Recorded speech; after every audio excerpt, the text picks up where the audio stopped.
Setelah menjadi perbincangan di media sosial, media nasional, dan media asing belum lama ini, Emy Marta Pakpahan akhirnya angkat bicara. Wanita berdarah Batak namun lahir di Jakarta ini secara belak-belakan tentang kisahnya bersama mendiang Matthew Harper, tunangannya yang tewas bunuh diri beberapa waktu yang lalu.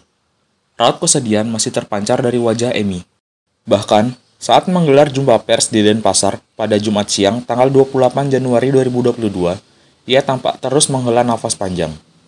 Apalagi ketika Emy menceritakan saat tunangannya ditemukan dalam kondisi tak bernyawa. Di tengah duka yang sedang ia rasakan, ia harus menerima kenyataan pahit dari sejumlah kabar miring tentang dirinya.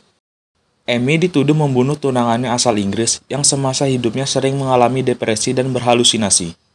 Meski awalnya mengaku tak berdaya, takut dan trauma, namun akhirnya rasa yang campur aduk itu akhirnya ia tepis. Perempuan berambut pirang ini akhirnya memberanikan diri untuk menceritakan kebenaran agar tidak ada salah paham tentang apa yang telah terjadi. Singkat cerita, Emy akhirnya mengklarifikasi sejumlah tuduhan bahwa ia telah membunuh tunangannya dengan menusuk menggunakan pisau hingga tewas di Kelurahan Benoa, Kuta Selatan, Badung pada hari Kamis 13 Januari 2022 lalu. Ia mengatakan jika tuduhan tersebut itu tidak benar alias hoax. Bahkan lanjutnya, ada seorang wanita berinisial HLN secara terang-terangan dan viral di media sosial menuduh Emy membunuh tunangannya sendiri yang berkebangsaan Inggris itu. Selain itu, ada beberapa media asing ternama telah membuat berita palsu. Dikatakannya, berbagai media pers ternama menerbitkan artikel dengan salah menyatakan bahwa Emy telah melakukan pembunuhan terhadap Harper. Karena hal tersebut, Emy bersama pengacaranya akan mengajukan somasi kepada beberapa media asing dan juga kepada wanita berinisial HLN.